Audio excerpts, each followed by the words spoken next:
ಆಕಾಶವಾಣಿ ಕಲಬುರಗಿ.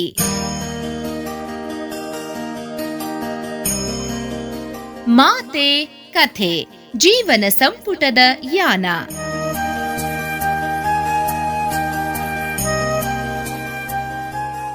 ಇಂದಿನ ಅತಿಥಿ ಹಿರಿಯ ಉದ್ಯಮಿ ಹಾಗೂ ಆಧುನಿಕ ಕಲಬುರಗಿ ನಿರ್ಮಾತೃ ರಾಘವೇಂದ್ರ ಮೈಲಾಪುರ್.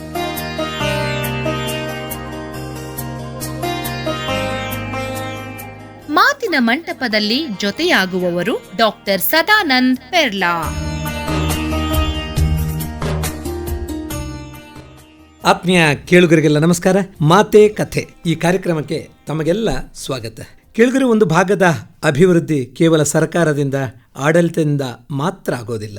ಆ ಭಾಗದ ಜನರ ಸ್ಪಂದನೆ ಕೂಡ ಬೇಕಾಗ್ತದೆ. ಅದರಲ್ಲಿ ಮುಖ್ಯವಾಗಿ ಉದ್ಯಮಿಗಳು, ಸಮಾಜ ಸೇವಕರು ಆ ಭಾಗದ ಅಭಿವೃದ್ಧಿಗೆ ತನ್ನದೇ ಆದಂಥ ಕೊಡುಗೆಯನ್ನು ನೀಡಿ ಒಂದು ಅಭಿವೃದ್ಧಿಯಲ್ಲಿ ವೇಗವನ್ನು ಹೆಚ್ಚಿಸ್ತಾರೆ. ಆ ನೆಲೆಯಲ್ಲಿ ಉದ್ಯಮಿಗಳಾಗಿ, ಸಮಾಜ ಸೇವಕರಾಗಿ, ಆಧುನಿಕ ಕಲಬುರಗಿಯ ನಿರ್ಮಾತೃವಾಗಿ ನಮ್ಮೊಡನೆ ಇವತ್ತು ಅತಿಥಿಯಾಗಿ ಪಾಲ್ಗೊಳ್ತಾ ಇರುವವರು ರಾಘವೇಂದ್ರ ಮೈಲಾಪುರ್ ಅವರು. ಇವರು ಬಂಗಾರದ ವೃತ್ತಿ ಜೊತೆಗೆ ಬಂಗಾರದಷ್ಟೇ ಒಳ್ಳೆಯ ಮನಸ್ಸನ್ನು ಇಟ್ಟುಕೊಂಡು ಈ ಭಾಗದ ಅಭಿವೃದ್ಧಿಗೆ ತನ್ನದೇ ಆದಂಥ ಕೊಡುಗೆಯನ್ನು ಕೊಟ್ಟು ಇವತ್ತು ಯಶಸ್ವಿ ಉದ್ಯಮಿಯಾಗಿದ್ದಾರೆ ಮತ್ತು ಈ ಭಾಗದ ಪ್ರಗತಿಗೆ ತನ್ನದೇ ಆದ ಕೊಡುಗೆಯನ್ನು ಕೊಟ್ಟು ಸಾಕ್ಷಿಯಾಗಿ ನಿಂತಿದ್ದಾರೆ. ಇವತ್ತು ಮಾತೆ ಕಥೆಯಲ್ಲಿ ಅವರ ಜೀವನ ಯಾನದ ಬಗ್ಗೆ ಒಂದಷ್ಟು ಮಾತುಗಳನ್ನು ಹಂಚಿಕೊಳ್ಳೋಣ. ರಾಘವೇಂದ್ರ ಮೈಲಾಪುರ್ ಅವರೇ, ಕಾರ್ಯಕ್ರಮಕ್ಕೆ ಸ್ವಾಗತ ಮತ್ತು ನಮಸ್ಕಾರ. ನಮಸ್ಕಾರ. ವೃತ್ತಿಯಲ್ಲಿ ಚಿನ್ನದ ವ್ಯಾಪಾರಸ್ಥರು ತಾವು, ಆದರೆ ಅನೇಕ ಪ್ರವೃತ್ತಿಗಳನ್ನು, ಸಮಾಜ ಸೇವೆಯನ್ನು, ಉದ್ಯಮವನ್ನು ಬೆಳೆಸಿ ಇವತ್ತು ಕಲಬುರಗಿಯ ಬೆಳವಣಿಗೆಗೆ ನಿಮ್ಮದೇ ಆದಂಥ ಕೊಡುಗೆಯನ್ನು ಕೊಟ್ಟು ಕಲಬುರಗಿಯಲ್ಲಿ ರಾಘವೇಂದ್ರ ಮೈಲಾಪುರ್ ಅಂದ್ರೆ ಎಲ್ಲರೂ ಗುರುತಿಸುವಂತಾಗಿದೆ. ಈಗ ನಿಮಗೆ ಏನು ಅನಿಸ್ತಾ ಇದೆ ಅಂತ? ಮೊಟ್ಟಲ ಮೊದಲಿಗೆ ಕಲಬುರಗಿಯಲ್ಲಿ ಜನನ ನಂದು ಬಹಳ ಹಿರಿಯರ ಆಶೀರ್ವಾದ, ತುಂಬ ಒಂದು ಕಲಬುರಗಿ ಸೇವೆ ಮಾಡೋಕ್ಕೆ ನನಗೆ ಅವಕಾಶ ಮತ್ತು ಸಮಾಜ ಸೇವೆ ಮಾಡಲಿಕ್ಕೆ ಅನುವು ಮಾಡಿಕೊಟ್ಟಿದ್ದು ಈ ಕಲಬುರಗಿ ಕಲ್ಯಾಣ ಕರ್ನಾಟಕ ನಾಡು ನಮಗೆ ತುಂಬ ಒಂದು ನಸೀಬ್ ಅಂತೀವಿ ನಾವು. ಒಳ್ಳೆ ಅವಕಾಶ ಕಲ್ಪಿಸೋ ಜಾಗ. ಇದರಲ್ಲಿ ನನ್ನ ಜೀವನ ಇಲ್ಲಿ ನಾನು ಆರ್ಯ ವೈಶ್ಯ ಸಮಾಜ ಜನಾಂಗನಿಂದ ನಾನು ಜನಿಸಿದ ಇದೊಂದು ಸೌಭಾಗ್ಯ. ನಮ್ಮ ವ್ಯಾಪಾರ ವರ್ಗ ಇದು ನಮ್ಮ ರಕ್ತದಲ್ಲೇ ಕರಗತವಾಗಿರುತ್ತೆ. ಸೊ ಈ ಒಂದು ದೇಶದಲ್ಲಿ ನಾವು ತುಂಬ ಬಾಲ ವಯಸ್ಸಿನಿಂದ ನನಗೆ ಜವಾಬ್ದಾರಿ ಜಾಸ್ತಿ ಬಂತು. ನಾನು 14ನೇ ವಯಸ್ಸಿನಲ್ಲೇ ನಾನು ಈ ಉದ್ಯಮಿನಲ್ಲಿ ಬಂದಿದ್ದೀನಿ. ಓಹೋ, 14ಕ್ಕೆ? ಅವಾಗ ನಾನು ನಾಬಾಲಿಕ. ನನ್ನ ಎಜುಕೇಷನ್ ಅಂದರೆ 6th ಸ್ಟ್ಯಾಂಡರ್ಡ್, 7th ಇನ್ಕಂಪ್ಲೀಟ್. ನಾನು 6th ಸ್ಟ್ಯಾಂಡರ್ಡ್ ವರೆಗೆ ಓದಿದ್ದು. ಯಾರಾದ್ರೂ ತಿಳ್ಕೊಳ್ಬೇಕು ನಿಮ್ಮ ಉದ್ಯಮ, ನಿಮ್ಮ ಬೆಳವಣಿಗೆ ನೋಡಿದ್ರೆ ಇವರು ಏನೋ MBA ಮಾಡಿರ್ಬೇಕು ಅಂತ. ಆದ್ರೆ ಅನುಭವನೇ MBA ಅಷ್ಟು ನಿಮ್ಗೆ ಕೊಟ್ಟಿದೆ. ಸಾಕಷ್ಟು ಪ್ರಾಕ್ಟಿಕಲ್ ಅನುಭವನೇ ನಂದು ಜಾಸ್ತಿ. ಈಗ ನಿಮಗೆ ಕಲಬುರಗಿಯಲ್ಲಿ ಇಷ್ಟು ದೊಡ್ಡ ಒಂದು ಸಾಧನೆ ಮಾಡಿ ಒಂದು ಎತ್ತರದ ಸ್ಥಾನದಲ್ಲಿ ನಿಂತು ನೀವಿದ್ದೀರಿ. ಜನ ನಿಮ್ಮನ್ನು ಗುರುತಿಸ್ತಾರೆ, ಜನ ಪ್ರೀತಿ ಮಾಡ್ತಾರೆ. ಒಬ್ಬ ಆಧುನಿಕ ಕಲಬುರಗಿಯ ನಿರ್ಮಾತೃ ಅಂತ ನಿಮ್ಗೆ ಗೌರವವನ್ನು ಕೊಡ್ತಾರೆ. ನಿಮ್ಗೆ ಏನನ್ನಿಸ್ತದೆ ಇದನ್ನೆಲ್ಲ ನೋಡುವಾಗ, ನೀವು ನಡೆದು ಬಂದ ದಾರಿಯ ಎಲ್ಲ ಒಂದು ಹಿರಿಯರ ಮಾರ್ಗದರ್ಶ ನಮಗೆ ತುಂಬಾ ಸ್ಫೂರ್ತಿಯಾಗಿ, ತಂದೆ ತಾಯಿ ಆಶೀರ್ವಾದ, ಅದ್ರ ಜೊತೆಗೆ ನಮ್ಮ ಎಲ್ಲ ಫ್ಯಾಮಿಲಿ ಕುಟುಂಬದ ಈ ಮಟ್ಟಕ್ಕೆ ಬೆಳೀಲಿಕ್ಕೆ ಎಲ್ಲರೂ ನಮ್ಮ ಕುಟುಂಬಸ್ಥರ ಕಾರಣ. ಕುಟುಂಬಸ್ಥರಂತ ಹೇಳುವಾಗ ಮೈಲಾಪುರ ಅವರೇ ನನಗೆ ಬಹಳ ಖುಷಿ ಆಗ್ತದೆ. ಇವತ್ತು ಬಹಳಷ್ಟು ಸಣ್ಣ ಸಣ್ಣ ಕುಟುಂಬಗಳಿರ್ತವೆ. ಒಂದು ಮದುವೆ ಆದ ಕೂಡಲೇ ಅವ ಅಡುಗೆ ಮನೆ ಬೇರೆನೆ ಮಾಡಿಬಿಡ್ತಾನೆ ಅಥವಾ ಮನೆಯೇ ಬೇರೆ ಮಾಡಿಬಿಡ್ತಾನೆ, ಹೀಗಿರ್ತಾರೆ. ಆದ್ರೆ ಇನ್ನೂ ಕೂಡ ನೀವು ಅವಿಭಕ್ತ ಕುಟುಂಬ, ಅಣ್ಣ ತಮ್ಮ ಒಟ್ಟಿಗೆ ಇರೋದು, ಇದು ಕೂಡ ಆದರ್ಶ. ಎಷ್ಟು ಮಂದಿ ಇದ್ದೀರಿ? ನಾವು 3 ಜನ ಅಣ್ಣ ತಮ್ಮಂದಿರು, 9 ಜನ ನನಗೆ ಅಕ್ಕ ತಂಗಿದ್ರು. ಒಂದು ದೊಡ್ಡ ಸಂಸಾರ. ನಿಮ್ಮ ತಂದೆ ತಾಯಿ ಹೆಸರೇನು? ತಂದೆ ಹೆಸರು ಶ್ರೀ ಕಾಶಿನಾಥ್ ಮೈಲಾಪುರ್, ತಾಯಿ ಹೆಸರು ಸಾವಿತ್ರಿಬಾಯಿ ಮೈಲಾಪುರ್. ಮೈಲಾಪುರ್ ಅಂತ ನಿಮ್ಮ ಹೆಸರಿನೊಟ್ಟಿಗೆ ಇದೆ, ಏನು ಅದರ ವಿಶೇಷ? ಯಾವ? ನಮ್ಮ ಇಲ್ಲಿ ಯಾದಗಿರಿ ಹತ್ರ ಅಂತ ನಮ್ದು ಒಂದು ಮೈಲಾಪುರ. ಹೌದು. ಆದ್ರೆ ನಾವು ಬಂದು ಇಲ್ಲಿ ಕೋಡ್ಲ, ನಮ್ದು ಗಟ್ಟಿ ಇದು ಸೇಡಂ ಕೋಡ್ಲ. ನಮ್ದೆಲ್ಲ ಮನೆ ಪುರಾತನ ದೇವರೆಲ್ಲ ಅಲ್ಲೇ ಇರೋದು. ಅದಾದ್ಮೇಲೆ ನಾವು ಕಾಳಗಿನಿಂದ ನಮ್ಮ ಅಜ್ಜವರು ನಿವಾಸ ಇಲ್ಲಿ ಗುಲ್ಬರ್ಗ ಬಂದು ಉದ್ಯೋಗ ಸ್ಟಾರ್ಟ್ ಆರಂಭ. ಹೌದು, ನೀವು ಹೇಳಿದ್ರಿ. ನಾನು 6ನೇ ಕ್ಲಾಸಿನವರೆಗೆ ಇಲ್ಲೇ ಕಲಬುರಗಿ ಶ್ರೀ ಶರಣಬಸವೇಶ್ವರ SBR ಸ್ಕೂಲ್ನಲ್ಲಿ. ಶರಣರ ಆಶೀರ್ವಾದನಲ್ಲಿ ಅದು ನಾನು ನನ್ನ ಒಂದು 6ನೇ ತರಗತಿವರೆಗೂ ಎಜುಕೇಷನ್ ಪಡೆದಿದ್ದೇನೆ. ಓಹೋ, ಈಗ ನೀವು 6ನೇ ತರಗತಿವರೆಗೂ ಓದಿದ್ದು ಅಂತ ಹೇಳಿದ್ರಿ. ಮುಂದೆ ಈ ಜವಾಬ್ದಾರಿಗಳು ಹೊಣೆಗಾರಿಕೆ ಹೆಚ್ಚಾಯ್ತಂತ ಬಿಟ್ಟರು ಅಲ್ಲ, ಯಾವ ಕಾರಣಕ್ಕಾಗಿ ಎಜುಕೇಶನ್ ಅನ್ನು ಅರ್ಧಕ್ಕೆ ಮೊಟಕುಗೊಳಿಸಿದ್ರಿ? ಇಲ್ಲ, ಅವಾಗೇ ಜವಾಬ್ದಾರಿ ಬಂತು. ನಮ್ಮ ತಂದೆಯವರಿಗೆ 79ನಲ್ಲಿ ಅವರಿಗೆ ಫಸ್ಟ್ ಹಾರ್ಟ್ ಅಟ್ಯಾಕ್ ಆಯಿತು. ಓಹೋ. ಸೊ ಅವಾಗ ನನ್ನ ಮೇಲೆ ಕಂಪ್ಲೀಟ್ ಫ್ಯಾಮಿಲಿ ಜವಾಬ್ದಾರಿ ಬಂತು. ಓಹೋ. ಸೊ ಆ ಒಂದು ನಿಟ್ಟಿನಲ್ಲಿ ನಾನು ಈ ಒಂದು ಉದ್ಯಮ ಬರೋದಂತ ಒಂದು ಅವಶ್ಯಕತೆ ಅನಿವಾರ್ಯ ಆಯಿತು. ಸೊ ಅದು ಜವಾಬ್ದಾರಿ ನಾನು ಸಣ್ಣಾಗಿ ನಿಭಾಯಿಸ್ಕೋತಾ ಒಳ್ಳೆ ಗುರುಗಳು ನಮಗೆ ಎಲ್ಲ ವ್ಯಾಪಾರನಲ್ಲಿ ಉದ್ಯಮದಲ್ಲಿ ಕೂಡ ಸಾಕಷ್ಟು ಜನ ನಮಗೆ ಸಹಾಯ ಮಾಡಿ ಒಂದು ಮಟ್ಟಕ್ಕೆ ಬರೋಕ್ಕೆ ಒಂದು ನಿಯಮ ನೀತಿ ನಮ್ಮ ವಿಶ್ವಾಸ ಗಳಿಸ್ಲಿಕ್ಕೆ ಇದೊಂದು ಸ್ಟಾರ್ಟಿಂಗ್ ಪಾತ್ರ ಆಯಿತು. ನಾನು 1979 ನಾನು ಬಿಸ್ನೆಸ್ ಪಾದಾರ್ಪಣೆ ಮಾಡಿದೆ. ನನ್ನ ಜನನ 1965 14 ಇಯರ್ಸ್ನಲ್ಲೇ ನಾನು ನನ್ನ ಬಿಸ್ನೆಸ್ ಮೂರ್ತಿ ಸ್ಟಾರ್ಟ್ ಮಾಡಿದೆ. ಅಂದ್ರೆ ಸುದೀರ್ಘವಾದಂಥ ಒಂದು ವಾಣಿಜ್ಯೋದ್ಯಮ ರಂಗದಲ್ಲಿ ನಿಮ್ಮನ್ನು ದುಡಿಸ್ಕೊಂಡ ಅನುಭವ. ಈ ತಂದೆಯವರು ಯಾವ ವೃತ್ತಿಯಲ್ಲಿದ್ದರು ಇಲ್ಲಿ? ಅವರು ಮೇನ್ ಬೇಸಿಕ್ ಆಗಿ ಅವರು 4 ಜನ ಅಣ್ಣ ತಮ್ಮದರು, ಎಲ್ಲ ಮೇನ್ ಆಗಿ ಟೆಕ್ಸ್ಟೈಲ್ ಇತ್ತು. ಇದೆಲ್ಲ ನಮ್ಮ ಚಿನ್ನದ ವ್ಯಾಪಾರ ಅಲ್ಲ ಮೊದಲಿಲ್ಲ. ನಮ್ಮ ತಂದೆಯವರು ಭಾಗಿ ಆದ್ಮೇಲೆ ಚಿನ್ನದ ವ್ಯಾಪಾರ ಅವ್ರನಿಂದ ಸ್ಟಾರ್ಟ್ ಆಗಿರೋದು. ಅದು 1972 72ನಲ್ಲಿ ಅದು ಬರಗಾಲ ಅಂತಿತ್ತಲ್ಲ, ಅವಾಗ ಕಲಬುರಗಿ ದೊಡ್ಡ ಬರಗಾಲದ ಅವಧಿ ಅದು. ಅದರಲ್ಲಿ ಅವರು ನಮ್ಮ ತಂದೆಯವರು ಪ್ಯೂರ್ಲಿ ಅಗ್ರಿಕಲ್ಚರಿಸ್ಟ್. ಇವನ್ ನಮ್ಮೆಲ್ಲ ಅಂಕಲ್ಸ್ ಅದೆಲ್ಲ ಬಟ್ಟೆ ಅಂಗಡಿ ಇದು ಎಲ್ಲ ನೋಡ್ತಿದ್ರು, ಜವಳಿ. ನಮ್ಮ ತಂದೆಯವರು ಪ್ಯೂರ್ ಅಗ್ರಿಕಲ್ಚರಿಸ್ಟ್. ಅವರು ಒಂದು ಸಣ್ಣ ಪ್ರಮಾಣದಲ್ಲಿ 72ನಲ್ಲಿ ಬಂಗಾರ ಅಂಗಡಿಗೆ ಉದ್ಯಮ, ಅವಾಗೆಲ್ಲ ಎಲ್ಲಿ ಪ್ರಾರಂಭ ಆಯಿತು? ಮನಿ ಲ್ಯಾಂಡಿಂಗ್ ಅಂತಿತ್ತು, ಅದು ಸರಾಫ್ ಬಜಾರ್. ಸರಾಫ್ ಬಜಾರ್ನಲ್ಲಿ ಬಜಾರ್ ಪ್ರಾರಂಭ ಆಯಿತು.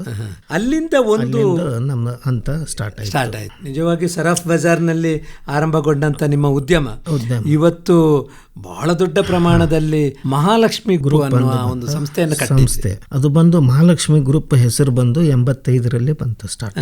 ಅದನ್ನು ಯಾಕೆ ಆ ರೀತಿಯಲ್ಲಿ ಮಾಡಬೇಕು ಅಂತ ನಿಮ್ಗೆ ಆಲೋಚನೆ ಬಂತು? ಸರ್, ನಂದು 79ನಲ್ಲಿ ನಾನು ಈ ಬಿಸ್ನೆಸ್ ಇದರಲ್ಲಿ ಬಂದ್ರೆ ಬಂಗಾರದು ಚಿನ್ನದು. ಅವಾಗ ಆ ರೆವಲ್ಯೂಷನ್ ಕಲಬುರಗಿಯಲ್ಲಿ ತರಬೇಕಾದ್ರೆ ಅದಕ್ಕೆ ನಾನು ಒಬ್ಬ ಕಾರಣೀಭೂತ. ಹೌದು. ಒಂದು ಹಳೇದು ನೀವೆಲ್ಲ ಸಿಸ್ಟಮ್ ನೋಡಿದ್ರು, ಅಲ್ಲಿ ಒಂದು ಮನಿ ಲ್ಯಾಂಡಿಂಗ್ ಮಾತ್ರ ಸೀಮಿತ ಇದ್ರು ಜನ. ಮಿಕ್ಕಿದು ಬಂಗಾರ ಬೆಳ್ಳಿ ಒಂದು ಶೋರೂಮ್ ಅಂತದ್ದು ಯಾವುದು ಇರಲಿಲ್ಲ. ಆ ಕೊರತೆ ಕಾಡ್ತಾ ಇತ್ತು. 6 ವರ್ಷನಲ್ಲಿ ನನ್ನ ಅವಧಿ ಈ ಒಂದು ಟೋಟಲ್ ರೆವಲ್ಯೂಷನ್. ಅವಾಗ ಸೂಪರ್ ಮಾರ್ಕೆಟ್ ಕೂಡ ಹೊಸದಾಗೆ ಮಾರ್ಕೆಟ್ ಪ್ರಾರಂಭ ಆಗಿತ್ತು. ಸೊ ಅಲ್ಲಿ ನಾವು 85ನಲ್ಲಿ ಒಂದು ಒಳ್ಳೆ ಫಸ್ಟ್ ಈ ಹೈದರಾಬಾದ್ ಕರ್ನಾಟಕ, ಅವಾಗೆಲ್ಲ ಇವಾಗ ಕಲ್ಯಾಣ ಕರ್ನಾಟಕ ಅಂತ ಇದ್ವಿ ನಾವು, ಹೈದರಾಬಾದ್ ಕರ್ನಾಟಕ ರೀಜನ್ಗೆ ನಮ್ಮ ಮೊಟ್ಟ ಮೊದಲು ಶೋರೂಮ್. ಅವಾಗ ಇನ್ನೂ ಗೋಲ್ಡ್ ಕಂಟ್ರೋಲ್ ಆಕ್ಟ್ ಇತ್ತು. ಅವಾಗ ಅಷ್ಟು ಸುಲಭವಾಗಿ ಯಾವುದೇ ಒಂದು ಶೋರೂಮ್ ಓಪನ್ ಮಾಡೋದು ತುಂಬಾ ಕಷ್ಟ ಆಗಲ್ಲ. ಅಂದ್ರೆ ಕಲಬುರಗಿಯ ನಗರಕ್ಕೆ ಈ ರೀತಿಯ ಒಂದು ಶೋರೂಮ್ಗಳು, ಈ ರೀತಿಯ ಒಂದು ಅಭಿವೃದ್ಧಿಯ ಕೆಲಸಗಳು ಆಗಬೇಕು ಅಂತ ನಿಮ್ಮ ಮನಸ್ಸಿನಲ್ಲಿ ಆವಾಗಲೇ ಇತ್ತು? ಆವಾಗಲಿಂದ ನಾನು ಒಂದು ಸ್ಟಾರ್ಟಿಂಗ್ ನಿಂದ ಇದು ಪ್ರಯತ್ನ. ನಾವು ಏನು ಬಂಗಾರ ವ್ಯಾಪಾರ ನಾನು ಕಾಲಿಟ್ಟೆ 79ರಲ್ಲಿ. 82ನಿಂದ ನನ್ನ ಆಲೋಚನೆ ಎಲ್ಲ ರೆವಲ್ಯೂಷನ್ಗೆ ಕನ್ವರ್ಟ್ ಆಯಿತು.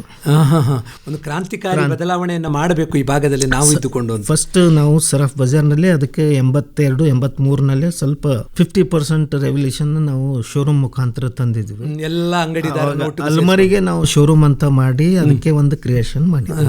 ಪ್ಯೂರ್ಲಿ ಶೋರೂಮ್ ಆಗಿ ಫರ್ನಿಶಿಂಗ್ ಆಗಿ ಈ ಯಾವ ರೀತಿ ಈ ಕಾಣಿಸ್ತಾ ಇದೆ ಎಲ್ಲ ಶೋರೂಮ್ಸ್, ಆ ತರ ನಾನು 85ನಲ್ಲಿ ಹೊಸದು ಫಸ್ಟ್ ನಿರ್ಮಾಣ ಮಾಡಿರೋದು. 35 ವರ್ಷಗಳ ಹಿಂದೆ ಇಂದರಾಸ್ ಮಾರ್ಕೆಟ್ ಅಲ್ಲಿ ಮಾಡಿದ.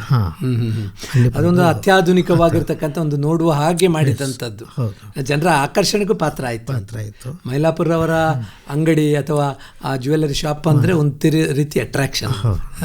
ಆ ನಂತರ ನೀವು ಕೇವಲ ಅದನ್ನು ಮಾತ್ರ ನೆಚ್ಚಿಕೊಂಡಿಲ್ಲ, ನಂತರ ನೀವು ಬೇರೆ ಬೇರೆ ವಿಭಾಗಗಳಲ್ಲಿ ನೀವು ನಿಮ್ಮನ್ನು ಬೆಳೆಸ್ಕೊಳ್ಳಿಕ್ಕೆ ಪ್ರಯತ್ನ ಮಾಡಿದ್ರಿ. ಅದು ಒಂದು ಮಾಲ್ಗಳ ರಚನೆ ಆಗಿರ್ಬೋದು, ಅದು ಕಲಬುರಗಿಗೆಲ್ಲ ಹೊಸದು. ಅಂಥದ್ದೆಲ್ಲ ಯಾಕೆ ಪ್ರೇರಣೆ ಸಿಗ್ತದೆ? ಅವಾಗೆಲ್ಲ ಈಗ 85ನಿಂದ ಅದು ಪ್ರಾರಂಭ ಮಾಡಿ 90ವರೆಗೂ 1990ವರೆಗೂ ಸಾಕಷ್ಟು ನಾವು ಈ ಒಂದು ಜ್ಯುವೆಲ್ರಿ ಇಂಡಸ್ಟ್ರಿನಲ್ಲಿ ರೆವಲ್ಯೂಷನ್ ತಂದ್ವಿ. 5 ವರ್ಷನಲ್ಲಿ ಇವತ್ತು ಸರಾಫ್ ಬಜಾರ್ ಕಂಪ್ಲೀಟ್ ಆಗಿ ಶೋರೂಮ್ನಲ್ಲಿ ಕನ್ವರ್ಟ್ ಆಗ್ತಾ ಬಂತು. 82 ತರ ಮ್ಯಾಕ್ಸಿಮಮ್ ಒಂದು 50% ಶೋರೂಮ್ಸ್ ತಯಾರಾಯ್ತು ಅವೆಲ್ಲ. ಅದಾದ್ಮೇಲೆ ಈ ಒಂದು ಭಾಗದಲ್ಲಿ ಜನರು ಹೈದರಾಬಾದ್, ಬಾಂಬೆ ಮತ್ತು ಬೆಂಗಳೂರು ಖರೀದಿ ಹೋಗಂತ ಆ ಒಂದು ಬ್ರೇಕ್ ಅವಾಗಿನಿಂದ ಸ್ಟಾರ್ಟ್ ಆಯ್ತು. ಯಾಕಂದ್ರೆ ಇಲ್ಲಿ ಅವೈಲೇಬಿಲಿಟಿ ನಾವು ಗಿರಾಕಿ ನಮಗೆ ಬೇಕಾದ್ರೆ ನಮಗೆ ಸಿಗೋದಿಲ್ಲ ಅಂತ ಹೋಗ್ತಿದ್ರು. ಇವಾಗ ಎಲ್ಲ ಥರದ ಅನುಕೂಲತೆ ಸಿಕ್ತು. ನಮ್ಮ ವ್ಯಾಪಾರಸ್ಥರು, ನಮ್ಮ ಕಲೀಗ್ಸ್ ಕೂಡ ಅವರಿಗೂ ಧೈರ್ಯ ಬಂತು. 85 ಇವ್ರು 5-6 ವರ್ಷ ಆಯ್ತಪ್ಪ ಈ ಶೋರೂಮ್ ನಮ್ದು. ಮುಂಚೆ ಭಾಳ ಎದುರ್ತೀರಿ, ಏನೇ ಮಾಡೋಕೆ ಹೊಸದು ಮಾಡ್ಬೇಕಂದ್ರೆ ಜನರ ಭಯ ತುಂಬ. ಅದು ಏನಾಗುತ್ತೆ ನಮ್ದೆಲ್ಲ ಗೋಲ್ಡ್ ಕಂಟ್ರೋಲು, ಎಕ್ಸೈಸು, ಇದು ಆಫೀಸರ್ಸ್ ಭಯ, ಆ ಥರ ಈ ಥರ ಅಂತೆ ಸ್ವಲ್ಪ ಭಯಗೊಟ್ಟು ಎಲ್ಲ ಹಿರಿಯರು ಮುಂಚೆ ತಮ್ಮ ಒಂದು ಸೀಮಿತನಲ್ಲೇ ಕೆಲಸ ಮಾಡೋದು, ವಿಶಾಲವಾಗಿ ಬೆಳೆಸಲಿಕ್ಕೆ ನೋಡಲಿಲ್ಲ. ಅದು ಒಂದು ಎಲ್ಲರಿಗೂ ಒಂದು ಸ್ಫೂರ್ತಿ ಸಿಕ್ತು. ನಮ್ಮ ಒಂದು ಗೋಲ್ಡ್ ಹಬ್ ಮಾರ್ಕೆಟ್ ಅವಾಗ 90ನಲ್ಲಿ ನಾವು ಸರಫ್ ಬಜಾರಲ್ಲಿ ಒಂದು 63 ಅಂಗಡಿದ ಮಳೆಗೆ ಸರಫಿಗೋಸ್ಕರ, ಶೋರೂಮ್ಗೋಸ್ಕರ ಹೊಸ ಬಿಲ್ಡಿಂಗ್ ನಿರ್ಮಾಣ ಆಯಿತು. 1990ನಲ್ಲಿ ಇನಾಗ್ರೇಷನ್ ಆಯಿತು. ಅವಾಗ ಅದ್ರದ್ದು ಕಾನ್ಸೆಪ್ಟ್ ಪೂರಾ ಹೈದರಾಬಾದ್, ಕರ್ನಾಟಕನಲ್ಲೇ ಟರ್ನ್ ಆಯಿತು. ಒಂದು ಬದಲಾವಣೆ, ಜ್ಯುವೆಲ್ರಿ ಇಂಡಸ್ಟ್ರಿ ಬದಲಾವಣೆ, ಶೋರೂಮ್ಸ್ ಬರೋದು, ಅದ್ರದ್ದು ಜನರಿಗೆ ಇಲ್ಲಿ ಸೌಲಭ್ಯ, ಎಲ್ಲದಕ್ಕೆ ಹೆಚ್ಚಿಗೆ ಜನರಿಗೆ ಇಲ್ಲಿ ಏನ್ ಬೇಕಾಗಿದ್ದು ಅವರ ಬೇಡಿಕೆ ಪ್ರಕಾರ ಇಲ್ಲಿ ಲಭ್ಯ ಆಗ್ತದೆ. ಸೊ ಆ ಅನುಕೂಲತೆ ಎಲ್ಲರಿಗೂ. ಅಂದ್ರೆ ನೀವು ಈ ಭಾಗದ ಜನರ ಸಮಸ್ಯೆಗಳು ಅಥವಾ ತೊಂದರೆಗಳನ್ನ ಗಮನಿಸಿಕೊಂಡೇ ಬೆಳವಣಿಗೆಯನ್ನ ಮಾಡಿದ್ರಿ, ಅದಕ್ಕೆ ಯಶಸ್ಸನ್ನು ಕೂಡ ಸಾಧಿಸಲಿಕ್ಕೆ ಸಾಧ್ಯ ಆಯ್ತು. ಅದಾದ್ಮೇಲೆ ಇದು ರೆವಲ್ಯೂಷನ್ ಬರ್ಲಿಕ್ಕೆ ಎಲ್ಲ ನಾವು ಸ್ವಲ್ಪ ನ್ಯಾಷನಲ್, ಇಂಟರ್ನ್ಯಾಷನಲ್, ಡೊಮೆಸ್ಟಿಕ್ ನಲ್ಲಿ ಕೂಡ ಜಾಸ್ತಿ ಓಡಾಟ ಮಾಡಿಕೊಂಡು ಮತ್ತೆ ಇಂಟರ್ನ್ಯಾಷನಲ್ ನೋಡಿ ಅನುಭವ ಮಾಡಿ ಈ ಒಂದು ಮಾಲ್ ಬರ್ಲಿಕ್ಕೆ, ಇವತ್ತು ಗೋಲ್ಡ್ ಹಬ್ ಬರ್ಲಿಕ್ಕೆ ಕಾರಣ ಇದು. ನಾವು ದುಬೈ ಗೋಲ್ಡ್ ಸೂಕು ಒಂದೇ ಅಡಿಯಲ್ಲಿ ಎಲ್ಲ ಜ್ಯುವೆಲರ್ಸ್ ಇರಬೇಕು. ಇನ್ನೊಂದು ಪಾರ್ಕಿಂಗ್ ಸಮಸ್ಯೆ ಸರಾಫ್ ಬಜಾರ್ನಲ್ಲಿ, ಓಲ್ಡ್ ಸಿಟಿ ಏರಿಯಾ, ಅಲ್ಲಿ ಜನರಿಗೆ ಬರೋಕೆ ಇವಾಗ ಅದನ್ನು ತಾವು ನೋಡ್ತೀರಿ, ನಡ್ಕೊಂಡು ಬರೋದು ಕಷ್ಟ ಇದೆ. ಸೈಕಲ್ ಮತ್ತು 2 ವೀಲರ್ಸ್ ದೂರು, ಕಾರ್ ಮಾತ್ರ ಎಂಟ್ರಿನೇ ಇಲ್ಲ. ಅಂತ ಒಂದು ಪರಿಸ್ಥಿತಿನಲ್ಲಿ ಈ ಒಂದು ಗೋಲ್ಡ್ ಹಬ್ ನಾವು ನಿರ್ಮಾಣ ಮಾಡಿರೋದು ಎಲ್ಲ ಒಂದು ಇದಕ್ಕೋಸ್ಕರ. ವಾಣಿಜ್ಯೋದ್ಯಮ ರಂಗದಲ್ಲಿ ಬಹಳ ದೊಡ್ಡ ಹೆಜ್ಜೆ ಮತ್ತು ಆ ಥರ ಇನ್ಫ್ರಾಸ್ಟ್ರಕ್ಚರ್ ಒಂದೇ ಬಿಲ್ಡಿಂಗ್ ಇದರಲ್ಲಿ 240 ಶೋರೂಮ್ ತಂದಿದ್ವಿ ಅವಾಗ. ಸೊ ಅನಿವಾರ್ಯ ಇದೆಲ್ಲ ಗೌರ್ಮೆಂಟ್ ಸಮಸ್ಯೆ, ಎಕ್ಸೈಸ್ ಸಮಸ್ಯೆ ಬಂದಿಂದ ಸ್ವಲ್ಪ ನಮ್ಮ ಜನನು ಹಿಂದೇಟಾಗಿದ್ರು ಓಪನ್ ಮಾಡ್ಲಿಕ್ಕೆ ಡಿಲೇ ಆಗಿದೆ. ಬಟ್ ನಡೀತಾ ಇದೆ ಒಳ್ಳೆ. ಈಗ ದುಬೈಯಲ್ಲಿ ನಾವು ನೋಡ್ತೇವೆ ಗೋಲ್ಡ್ ಮಾರ್ಕೆಟ್ ಅಂತಲೇ ಒಂದು ಕಡೆಯಲ್ಲಿ, ಈಗ ತರಕಾರಿ ಮಾರ್ಕೆಟ್ ಹೇಗಿರ್ತದೆ ಹಾಗೆ ಗೋಲ್ಡ್ ಮಾರ್ಕೆಟ್ ಅಂತದ್ದು ಕಲಬುರಗಿಯಲ್ಲಿ ತಂದು ಅದು ಹೆಸರನ್ನ ಮಾಡಿದ್ದು. ಬರೀ ಹೆಸರು ಮಾತ್ರ ಅಲ್ಲ, ಇದು ಅನಿವಾರ್ಯ. ಇಂಡಿಯಾನಲ್ಲಿ ನಮ್ದು 2nd ಲಾರ್ಜೆಸ್ಟ್ ಬಿಲ್ಡಿಂಗ್ ಆಗಿತ್ತು ಅದು. ಫಸ್ಟ್ ನೊಯ್ಡಾನಲ್ಲಿ ಆಯ್ತು ಇದು ಗೋಲ್ಡ್ ಸೂಕ್ ತರ. ನೆಕ್ಸ್ಟ್ ಅದು ಬಿಟ್ರೆ ನೊಯ್ಡಾ ಬಿಟ್ರೆ ಕಲಬುರಗಿನಲ್ಲಿ ನಮ್ದು ನಿರ್ಮಾಣ ಆಯ್ತು. ದೊಡ್ಡ ಹೆಮ್ಮೆ ವಿಷಯ. ಸೌತ್ ಇಂಡಿಯಾನಲ್ಲಿ ನಮ್ಗೆ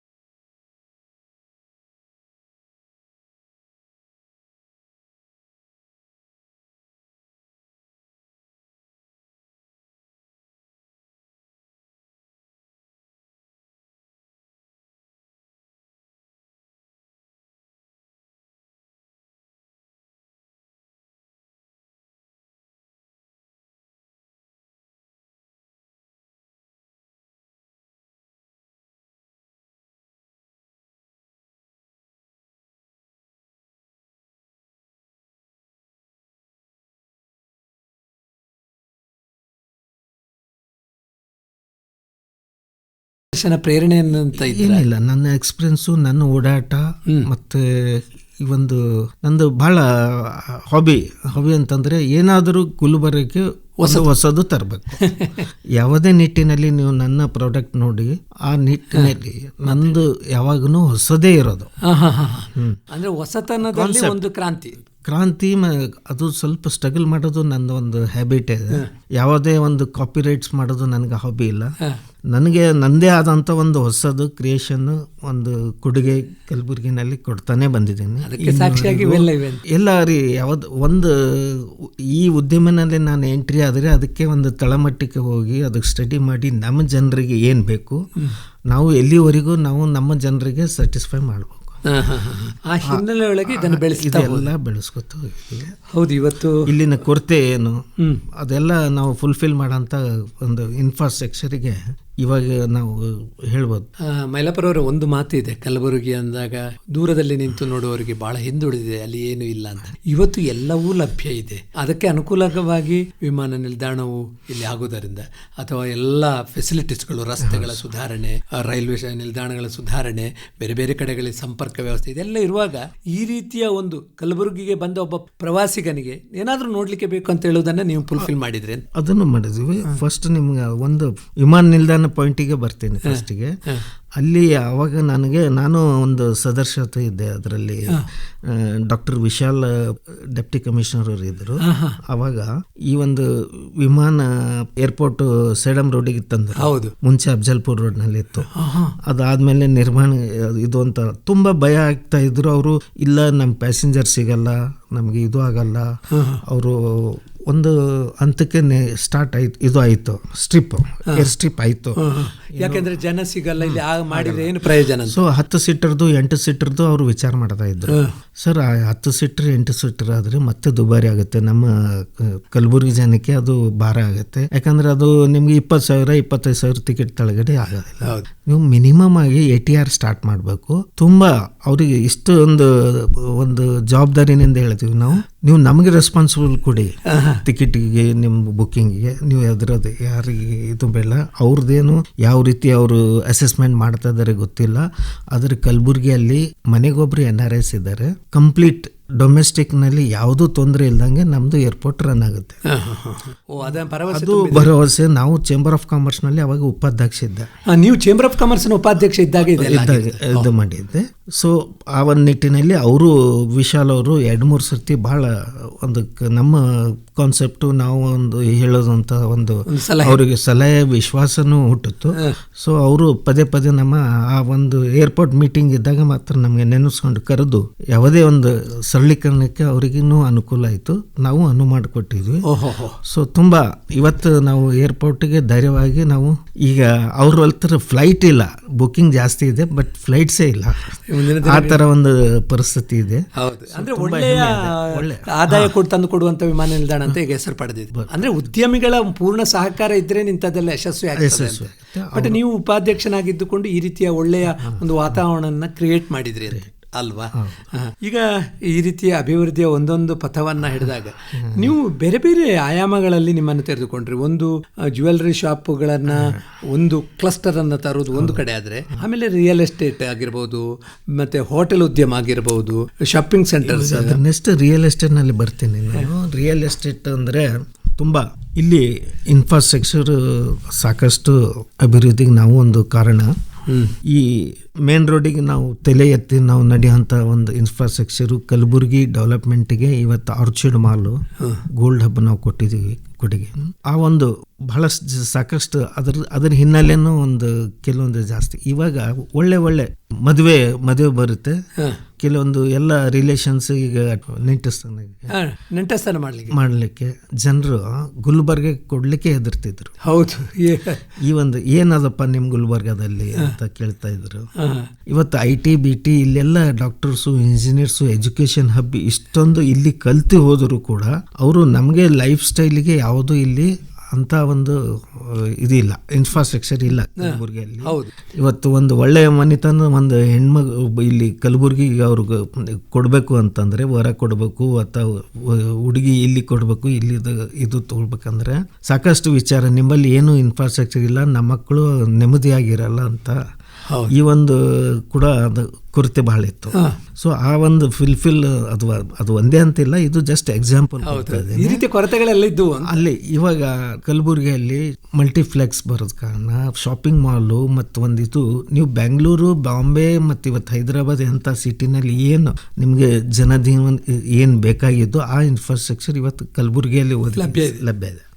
ಇವಾಗ ಸಾಕಷ್ಟು ಜನ ನನಗೆ ಈಗ ವರ್ಕ್ ಫ್ರಮ್ ಹೋಮ್ ಬಂದ ಮೇಲೆ ಸಾಕಷ್ಟು ಜನ ನಾವು ಅಲ್ಲಿ ಇಂಟರ್ವ್ಯೂ ಮಾಡ್ತಾನೆ ಇರ್ತೀವಿ. ಇಲ್ಲಿ ನಮ್ಮ ಆರ್ಚಿಡ್ ಮಾಲ್ ಬರೋದು ಹೋಗೋದು ಜನ, ಇವಾಗ ಆ ಕಲ್ಚರೇ ಚೇಂಜ್ ಆಗಿದೆ. ಸೊ ವರ್ಕ್ ಫ್ರಮ್ ಹೋಮ್ ಅಂದ್ರೆ ಅವರು ಇವತ್ತು ವಾಪಸ್ ಮರಳಿ ಹೋಗ್ಲಿಕ್ಕೆ ತಯಾರಿಲ್ಲ ಸಿಟಿಗೆ. ಎಲ್ಲವೂ ಇಲ್ಲಿ ಲಭ್ಯ ಎಲ್ಲ ಇಲ್ಲಿ ಲಭ್ಯ ಇದೆ ಸರ್. ನಮ್ಗೆ ಬೆಂಗಳೂರಿಗಿಂತ ನಮ್ಗೆ ಒಂದು 50% ನಮ್ಮ ಜೀವನ ಆ ಬೆಂಗಳೂರಷ್ಟು ನಮ್ದು ಇಲ್ಲಿ ಆಗುತ್ತೆ. ಹೌದು ಹೌದು. ಈ ಒಂದು ಜನರದ್ದು ಮನೋಭಾವ ಬದಲಾಯಿತು.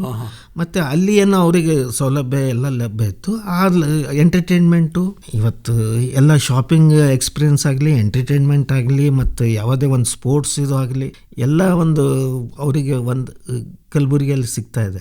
ಒಂದೇ ಕಡೆಯಲ್ಲಿ ಸಿಗ್ತದೆ. ಇನ್ನೂ ಸಾಕಷ್ಟು ಜನನು ನಮ್ಮ ಕಲೀಗ್ಸ್ ಎಲ್ಲ ಡೆವಲಪ್ಮೆಂಟ್ನಲ್ಲಿ ಭಾಗಿಯಾಗಿದ್ದಾರೆ.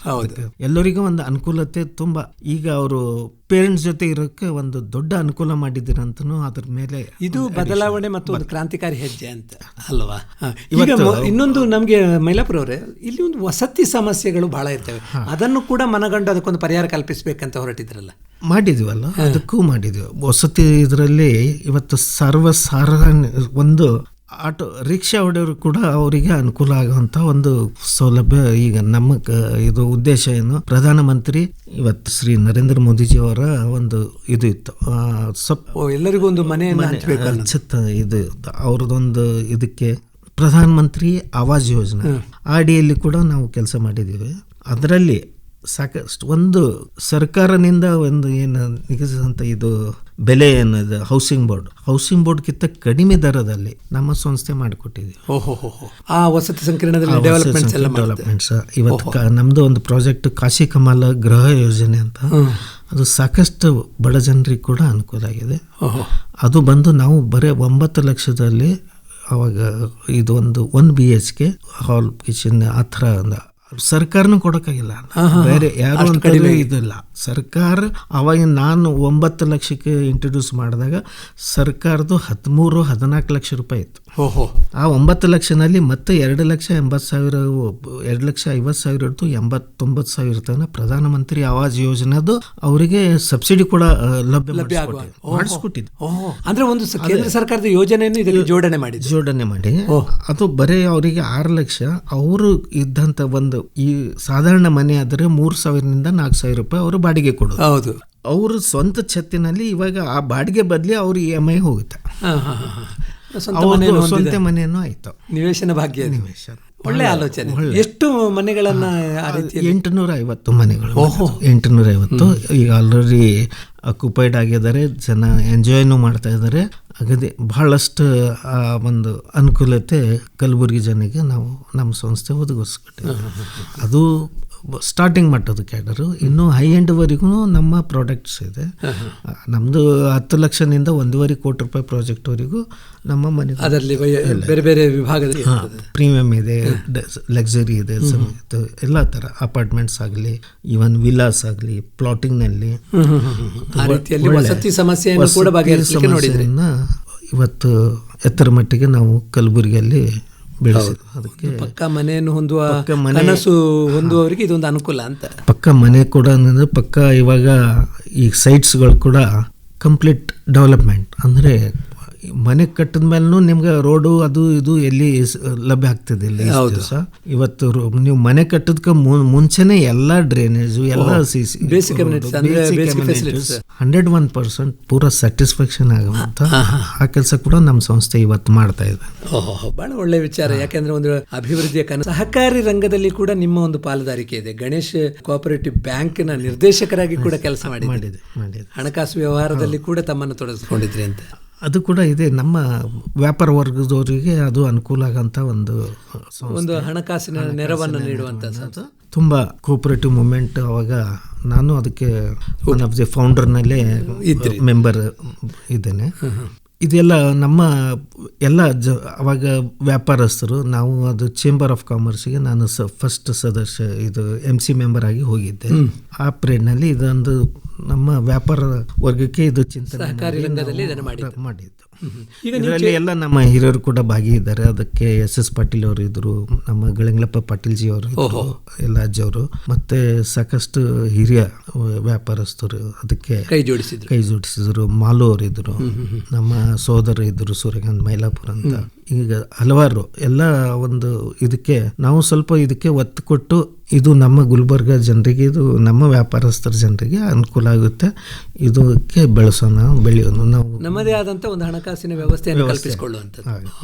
ಸೊ ಅದು ಕೂಡ ಇನ್ನೂವರೆಗೂ ಚೆನ್ನಾಗಿ ಅದಕ್ಕೆ ಆ ಸಂಸ್ಥೆ ನಡೀತಾ ಇದೆ. ರಾಘವೇಂದ್ರ ಮೈಲಾಪುರ ಅವರೇ, ನೀವು ಚೇಂಬರ್ ಆಫ್ ಕಾಮರ್ಸ್ನ ಭಾಳ ಒಳ್ಳೆಯ ಕೆಲಸ ಮಾಡಿದ್ರಿ ಅವಧಿಯಲ್ಲಿ. ನೀವು ಮ್ಯಾನೇಜಿಂಗ್ ಕಮಿಟಿಯ ಸದಸ್ಯನಾಗಿ ನಿಮ್ಮ ಅವಧಿಯಲ್ಲಿ ಮಾಡಿದ ಒಳ್ಳೆಯ ಕೆಲಸಗಳನ್ನು ಯಾವುದನ್ನು ಮಾಡ್ಕೊಳ್ತೀರಿ? ಸಾಕಷ್ಟಿದೆ. ಅಲ್ಲಿ ನಮ್ಮ ವ್ಯಾಪಾರ ನಾನು ಈಗ ಒಟ್ಟು ಅದು 5 ಅವಧಿ ಕೆಲಸ ಮಾಡಿದ್ದೆ. ಓಹೋ, 5 ಅವಧಿ? 3 ಅವಧಿ ನಾನು ಮ್ಯಾನೇಜಿಂಗ್ ಕಮಿಟಿ ಆಗಿ, ಟ್ರೆಜರರ್ ಆಗಿ 1 ಅವಧಿ ಮಾಡಿದ್ದೀನಿ, 1 ವೈಸ್ ಪ್ರೆಸಿಡೆಂಟ್ ಆಗಿ ಅವಧಿ ಮಾಡೀನಿ. ಸಾಕಷ್ಟು ಅಭಿವೃದ್ಧಿ ಮತ್ತು ವ್ಯಾಪಾರ ಅವಾಗಿಂದ ಇದರಲ್ಲಿ ಬರೀ ನಾವು ಚಿಂತನೆ ವ್ಯಾಪಾರ ವರ್ಗಕ್ಕೆ ಮಾತ್ರ ನಮ್ದು ಚಿಂತನೆ ಇತ್ತು. ಆ ಚೇಂಬರ್ ಆಫ್ ಕಾಮರ್ಸ್ ಇರೋದೇ ವ್ಯಾಪಾರ ವ್ಯವಸ್ಥೆ.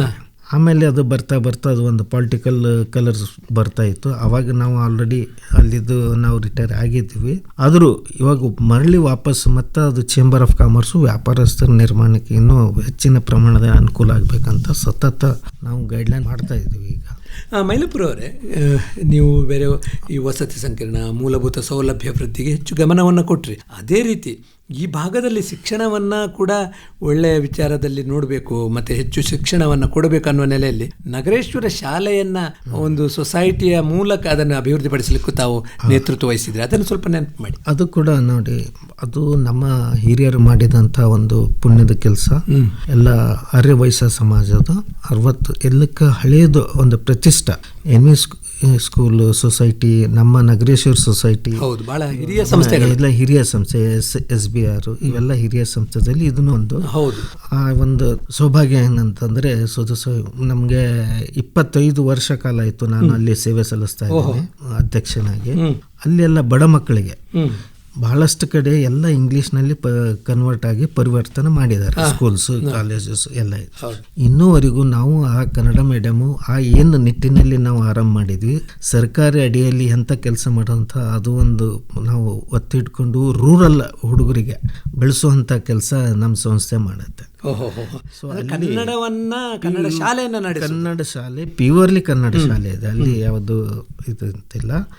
ಮತ್ತು ಒಳ್ಳೆ ಒಂದು ಸ್ಟ್ರೆಂತ್ ರೂರಲ್ ಆಗಲಿ, ಇಲ್ಲಿ ಸಮೀಪ ಹಳ್ಳಿದಾಗಲಿ, ಸಿಟಿ ಬಸ್ಸಿನ ಸೌಲಭ್ಯದಲ್ಲಿ ಈ ಒಂದು ಇನ್ನೂವರೆಗೂ ಆ ಒಂದು ಬಡ ಜನರ ಮಕ್ಕಳಿಗೆ ಕಲಿಸುವ ಒಂದು ಭಾಗ್ಯ ಅಂತಂದರೆ ಅದು ನಗರೇಶ್ವರ ಬಾಲ್ ವಿಕಾಸ್ ಮಂದಿರ, ನಗರೇಶ್ವರ ವೆಲ್ಫೇರ್ ಸೊಸೈಟಿ. ಇನ್ನೂವರೆಗೂ ಅದು ಸುಮಾರು 1600 ಸ್ಟೂಡೆಂಟ್ ಸ್ಟ್ರೆಂತ್ ಇದೆ ಅಲ್ಲಿ. ಉತ್ತಮವಾದಂಥ ಸ್ಟ್ರೆಂತ್ ಕೂಡ ಇದೆ ಅಂತ ಕೂಡ ಉತ್ತಮ. ತುಂಬ ಒಂದು ಶಿಕ್ಷಣ ರಂಗದಲ್ಲಿ ಬೆಳವಣಿಗೆ ಒಂದು ಶಿಕ್ಷಣ ರಂಗ ಅಂತಂದರೆ ಇವಾಗ ಸುಮಾರು 70 ವರ್ಷ ಸಮೀಪದ ಒಂದು ಸಂಸ್ಥೆ.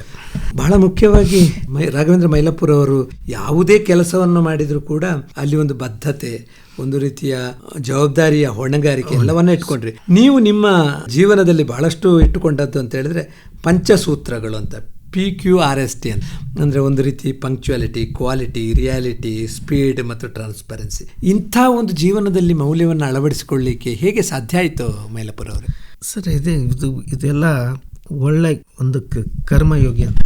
ನಿಜ, ಆ ಕರ್ಮ ನಮಗೆ ಒಳ್ಳೆಯದನ್ನು ಕಲಿಸಿದೆ. ಇಲ್ಲಿವರೆಗೂ ಒಳ್ಳೆತನೂ ನಮಗೆ ಅದು ತಾನೇ ಆಗಿ ತನ್ನ ಹಾದಿ ಸುಗಮ ಮಾಡಿಕೊಡ್ತದೆ. ಇದರೆಲ್ಲ ಹಿರಿಯರ ಆಶೀರ್ವಾದ. ಎಲ್ಲ ನಮ್ಮ ಈ ಭಾಗದ ಜನತೆ ಒಳ್ಳೆ ಒಂದು ನಮ್ಮ ವಿಷನ್, ಇವರು ಏನು ಮಾಡಂತ ಒಂದು ಅವರು ಅದರಲ್ಲಿ ಪಾಲ್ಗೊಳ್ತಾರೆ. ಯಾಕಂದರೆ ಇವ್ರು ಮಾಡಿದಂಥ ಕೆಲಸ ಇವರು ಒಂದು ಲಕ್ಷ್ಯ ಇಟ್ಟು ಮಾಡ್ತಾರೆ ಯಾವುದೇ ಒಂದು ಕೆಲಸ.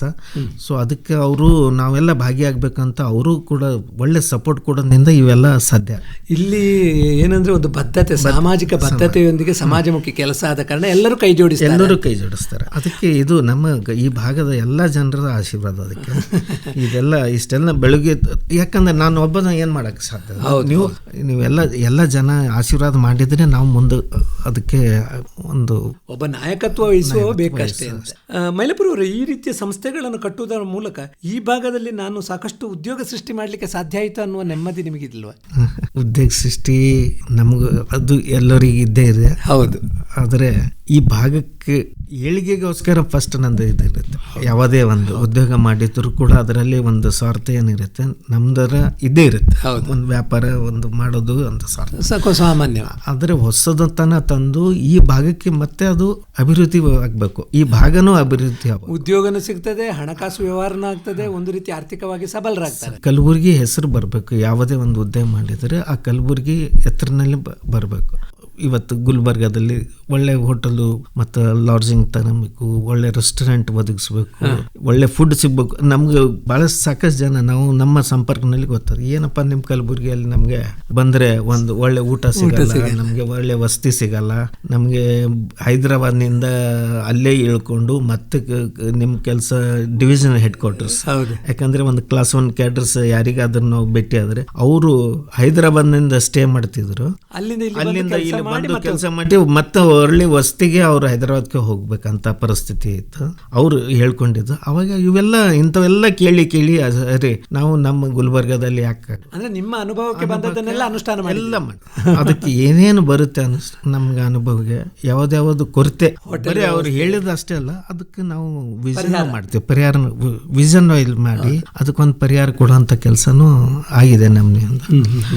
ನೀವು ಮೈಲಾಪುರವರು ಸೇವಾ ಅನ್ನುವ ಒಂದು ವಿಭಾಗವನ್ನೇ ತೆರೆದು ಕೆಲಸ ಮಾಡಿದ್ರಿ. ಏನು ಸೇವಾ ಅಂದರೆ? ಸಾಕಷ್ಟು ಈಗ ನೋಡಿ ಇಲ್ಲಿ ಎಲ್ಲ ಸೇವಾ ಅಂತಂದರೆ ಭಾಳ ಸಾಕಷ್ಟು ಏನು ವ್ಯಾಪಾರನಲ್ಲೂ ನಾವು ಸೇವಾನೆ ಅಂತಿದ್ದೀವೋ, ಒಂದು ಈಗ ಧರ್ಮದ ಕಾರ್ಯದಲ್ಲಿ ನಾವು ಸೇವಾನೆ ಅಂತಿದ್ದೇವೆ.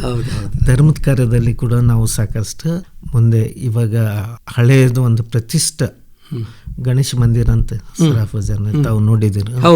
ಸೊ ಅದು ಕೂಡ ಪ್ರಥಮ ಗಣಪನ ದೇವಸ್ಥಾನ ಕಲಬುರಗಿಯಲ್ಲಿ. ಬಹಳ ವಿಶೇಷವಾಗಿ ಅಂತ ದೇವಸ್ಥಾನ ಮತ್ತೆ ಇವಾಗ ನಿರ್ಮಾಣ ಮಾಡಿದೀವಿ. ಅದಕ್ಕೆ ಸಾಕಷ್ಟು ಅದಕ್ಕೆ ಜೀರ್ಣೋದ್ಧಾರ ಅಂದರೆ ಕಲಬುರಗಿಯಲ್ಲಿ ಒಂದು ಹೆಸರಾಗಂತ ಒಂದು ನೋಡುವ ಹಾಗೆ ಆ ದೇಗುಲವನ್ನು ಕಟ್ಟಿದ್ರಿ. ಈಗ ಯಾರೇ ಜನರು ತಮ್ಮ ಮನೆಗೆ ನೆಂಟರು ಬೀಗರು ಬರ್ತಾರೆ, ಅವರು ಒಂದು ಎಲ್ಲಿಯಪ್ಪ ಕಲಬುರಗಿಯಲ್ಲಿ ಎಲ್ಲಿ ಕರ್ಕೊಂಡು ಹೋಗ್ಬೇಕು, ನೋಡ್ಲಿಕ್ಕೆ ಏನೇನು ಹೋಗ್ಬೇಕು ಅಂದ್ರೆ ಅಂತ ಒಂದು ದೇವಸ್ಥಾನ ಕೂಡ ನಾವು ಒದಗಿಸ್ಕೊಟ್ಟಿದ್ವಿ. ಅಂತ ಒಂದು ಮಾಲ್ ಕೂಡ ಇದು ಮಾಡಿದೆ. ಈಗ ಶಿರ್ಡಿ ಸಾಯಿಬಾಬಾ ಟ್ರಸ್ಟ್, ಸಾಯಿಬಾಬಾ ಟೆಂಪಲ್ ಕೂಡ ನಾನು ನಮ್ಮ ಅವಧಿಯಲ್ಲಿ ನಾವು ಇವಾಗ ಅದನ್ನು ನಾವು ವೈಸ್ ಚೇರ್ಮನ್ ಆಗಿ ಕೆಲಸ ಮಾಡ್ತಾ ಇದ್ದೇನೆ. ಸಾಯಿ ಮಂದಿರದ್ದು ಅದು ಕೂಡ ನಿರ್ಮಾಣ ಒಂದು ಕಟ್ಟಡ ಇದರಲ್ಲಿ ನಾನು ಭಾಗಿಯಾಗಿದ್ದೆ. ಎಲ್ಲ ನಮ್ಮ ಧಾರ್ಮಿಕ ಕ್ಷೇತ್ರ ಅಂತಂದ್ರೆ ಈಗೆಲ್ಲ ಒಳ್ಳೆ ಸಂಗತ್ ಅಂತಿರಲ್ಲ, ಆ ಸಂಗತ್ ಈಗೆಲ್ಲ ನಮ್ಮ ಸತೀಶ್ ಗುತ್ತೇದಾರ್ ಅವರು ಅದಕ್ಕೆ ಚೇರ್ಮನ್ ಇದ್ರು, ನಾವು ವೈಸ್ ಚೇರ್ಮನ್ ಆಗಿ ಮಾಡಿದ್ವಿ. ಡಾಕ್ಟರ್ ಗಚ್ಚಿನ ಮನಿ ಸೆಕ್ರೆಟರಿ ಆಗಿ ಸಮಿತಿ ಇದೆ, ಅದು ಟ್ರಸ್ಟಿ. ಸುಮಾರು 40 to 50 ಜನ ಟ್ರಸ್ಟೀಸ್ ಅದಕ್ಕೆ ನಿರ್ಮಾಣ ಆಗ್ಲಿಕ್ಕೆ ಸಾಕಷ್ಟು ಜನ ಇದ್ದಾರೆ. ಮೈಲಾಪುರವ್ರೆ, ನನಗೆ ನಿಮ್ಮ ಸಾಧನೆಯನ್ನ ನೋಡ್ತಾ ಇದ್ದಾಗೆ ಅನೇಕ ಪ್ರಶಸ್ತಿಗಳು ಬಂದದನ್ನು ನೋಡಿ ಕೂಡ ಬಹಳ ಸಂತೋಷ ಆಗ್ತಾ ಇದೆ.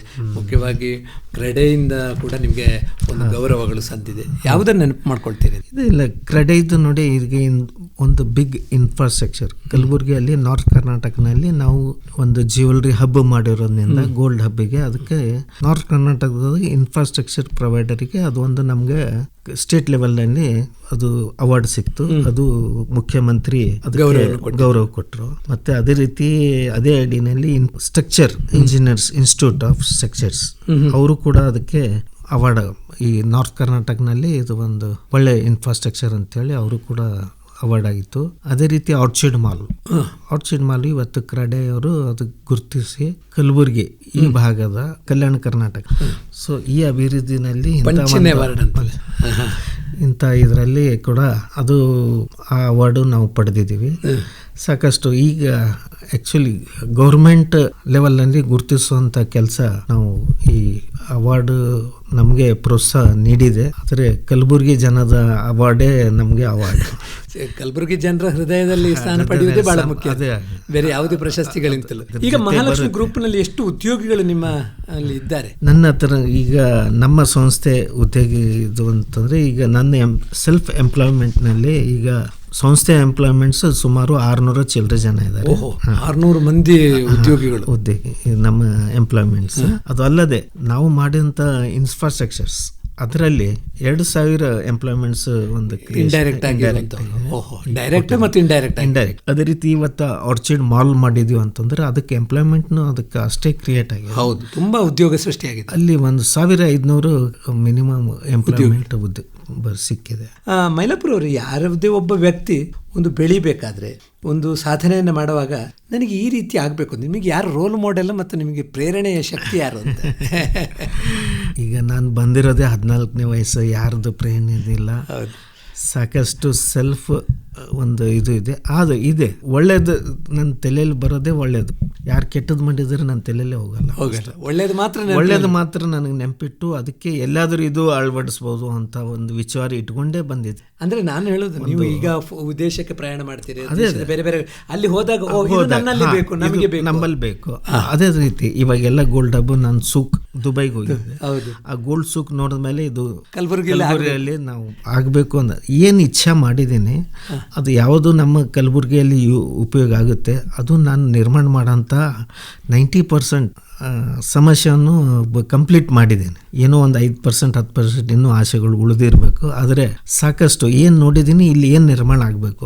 ಇಷ್ಟೆಲ್ಲ ಮಾಡಿದ ಮೇಲೆ ಕಲಬುರಗಿಯಲ್ಲಿ ಹಿಂದುಳಿದೆ ಅಂತ ಒಂದು ಅಪಮಾನ ಏನಿತ್ತು ಅದನ್ನು ತೊಲಗಿಸಿದ್ದೇನೆ, ನನ್ನಿಂದ ಆದಂಥ ಶಕ್ತಿ ಮೀರಿ ಪ್ರಯತ್ನ ಮಾಡಿದ್ದೇನೆ ಅನ್ನೋ ಒಂದು ಧನ್ಯತೆ ಭಾವ ಇದ್ದೇನೆ. ಧನ್ಯತೆ ಭಾವ ಅಂದರೆ ಭಾಳ ಹೆಮ್ಮೆನಿಂದ ನಾನು ಹೇಳ್ತೀನಿ, ನಾನು ಎದೆ ತಟ್ಟಿ ಹೇಳ್ತೀನಿ.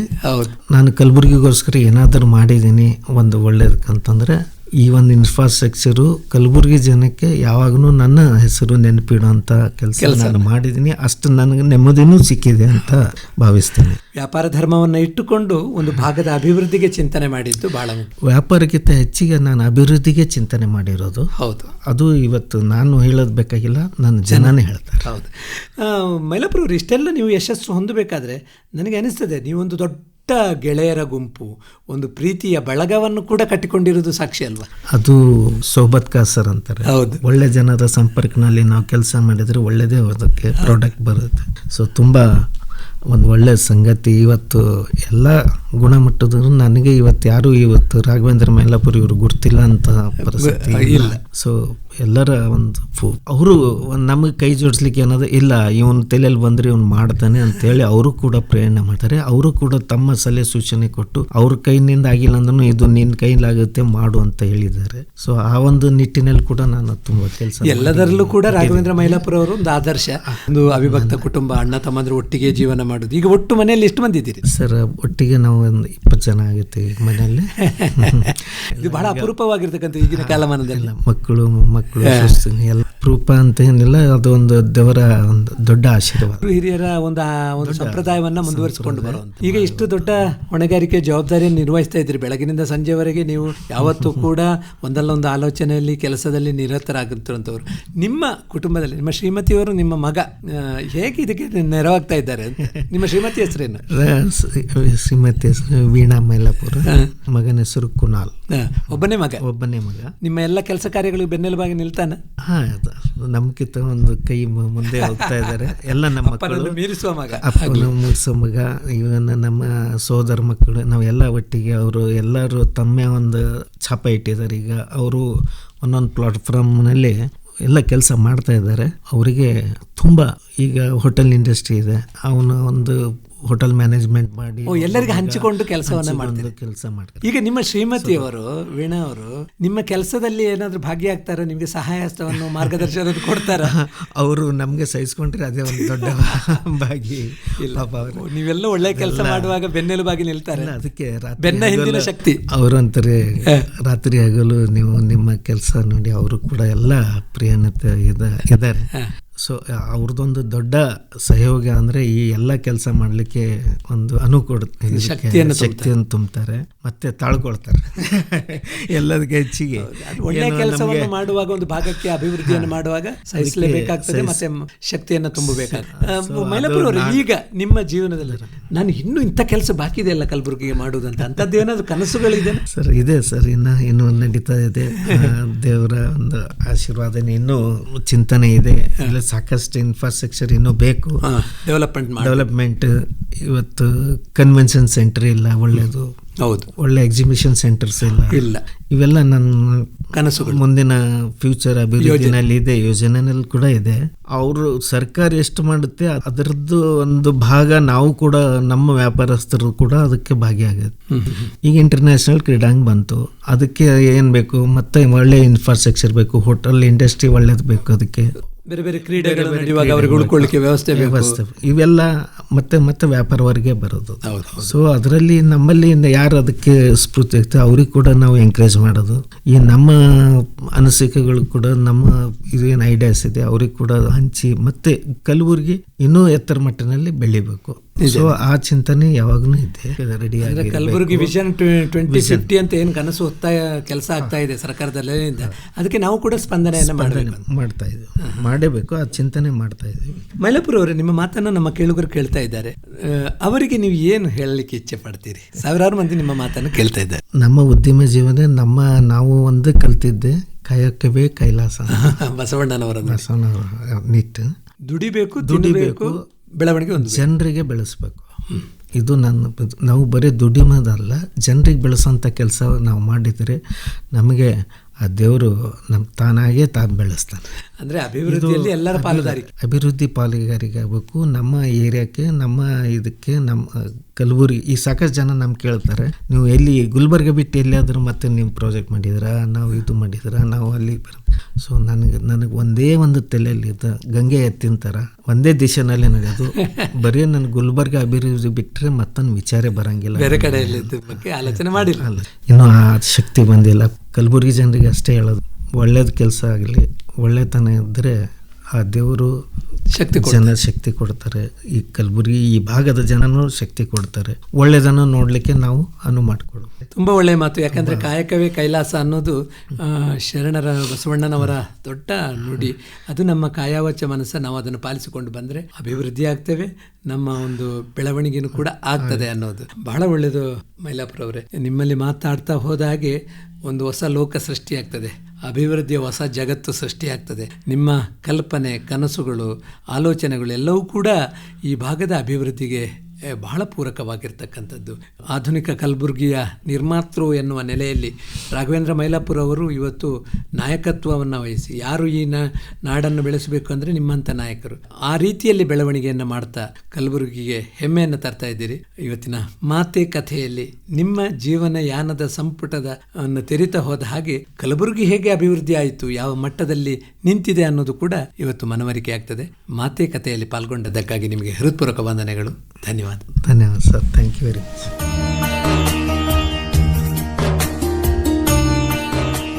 ಇದುವರೆಗೆ ಮಾತೆ ಕಥೆ, ಜೀವನ ಸಂಪುಟದ ಯಾನ ವಿಶೇಷ ಕಾರ್ಯಕ್ರಮ ಕೇಳಿದಿರಿ.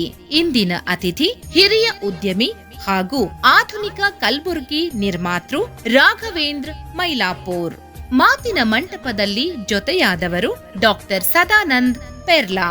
ಸಂಕಲನ ಲಕ್ಷ್ಮೀಕಾಂತ್ ಪಾಟೀಲ್.